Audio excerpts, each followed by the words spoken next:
I'm Tony Pryor, and I'm a holistic voice coach.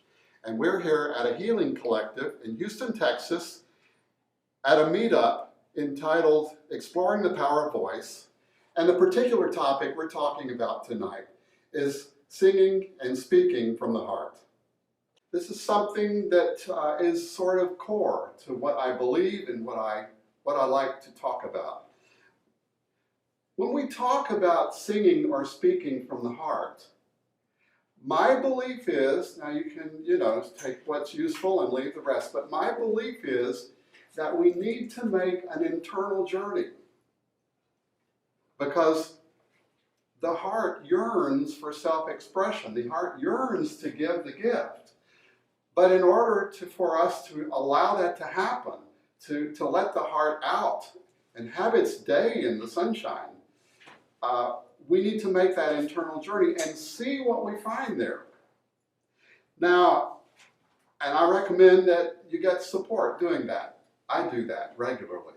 I have somebody that's willing to listen to me with delighted attention as I make that internal journey, and then we trade, and then I listen to that person with delighted attention as they make their internal journey. But it's really all about that.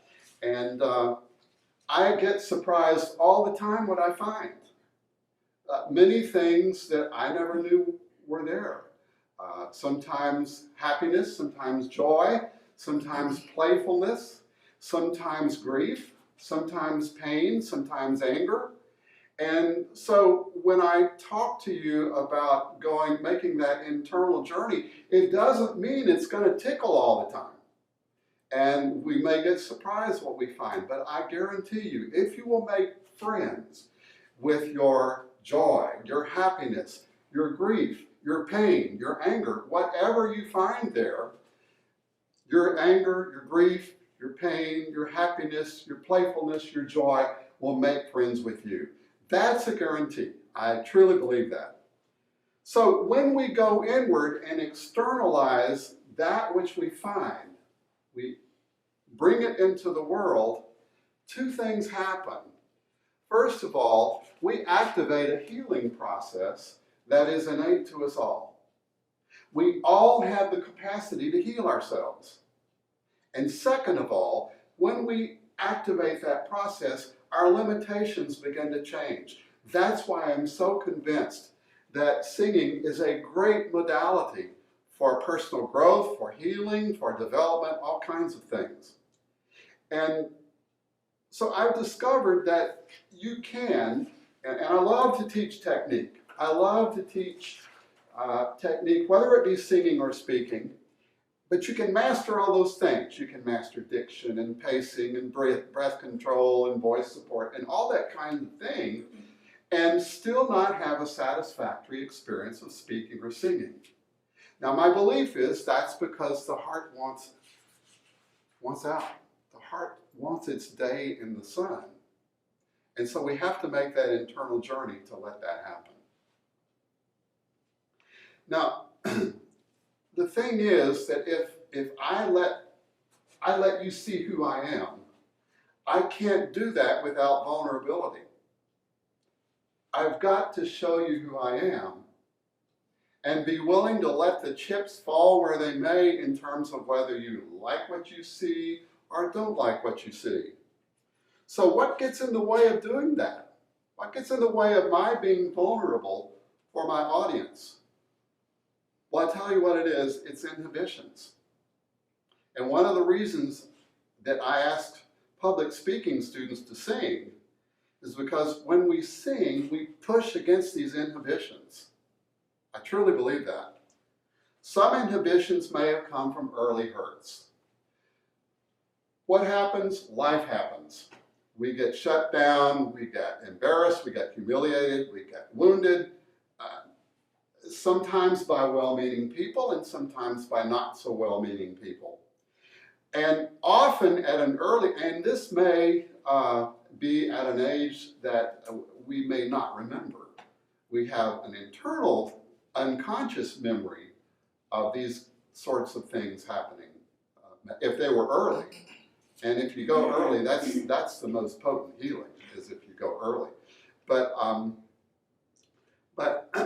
they're still there. They're still there. So what happens is when things are happening to a little kid that are hurtful, that get shut down, embarrassed, humiliated, shamed, whatever it is, often we make up stories. This is happening to me because I'm bad. This is happening to me because I'm not enough. This is happening to me because the universe is not a friendly place. This is happening to me because there's something wrong with me. And we make up those stories to make sense of what's happening in our world that often blindsides us. So the more we sing, the more expansive we become. And we push against those inhibitions. We encounter those messages. All of a sudden, I'm in front of an audience, and what message do I hear? You're not enough. There's something wrong with you. The universe is not a friendly place. All those kinds of things. Now, these messages usually have an emotional component. Fear, shame, embarrassment, those kinds of things. And I'm going to call that distress. And how I define distress is when something that's happening currently, in present time, reminds us, sometimes unconsciously, of a previous occurrence where we got shamed, shut down, humiliated, hurt, wounded, whatever. And the present uncertainty and anxiety combines with those feelings in the past to make the current situation exponentially more difficult. And all of a sudden, we're in front of an audience and all this is going on. So what happens?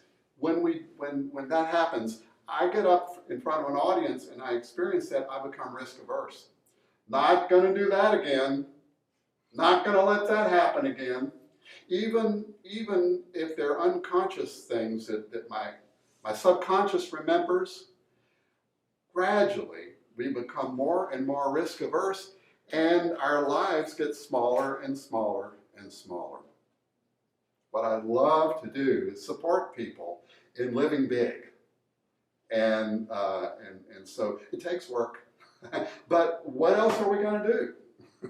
It takes work to push against the inhibitions that we have. So I'm going to suggest that the only thing that gets in the way of our singing, our speaking, our truth is distress. I think that's the only thing. We can do the technical issues, the breathing, the breath support, the diction, the pacing, all that, we can do that. That is really easy. The hard part is the distress. Now, the good news is that we all have the power to conquer distress by using singing to release negative energy. So when we use singing to find out what those blocks are, and we use singing to conquer those blocks,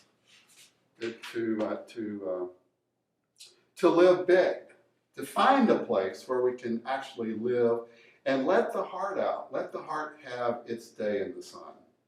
So just the singing is a contradiction to those negative messages. And the reason I think that is true is because the voice is the place where truth gets spoken and distress gets challenged. People often find there's a ripple effect.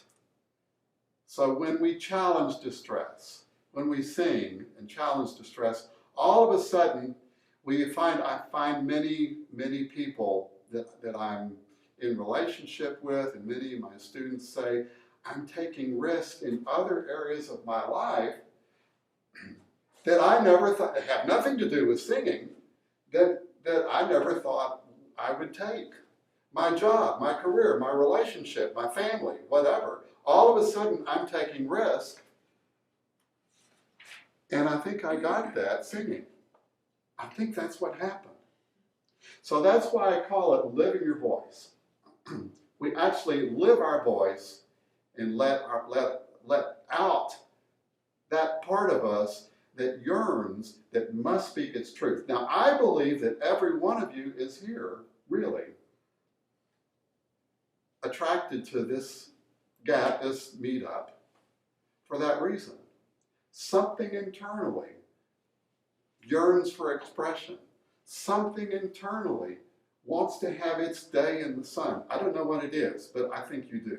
Or if you don't, I encourage you and support you in making that internal journey and letting the heart have its day in the sun. So that's what living your voice is all about.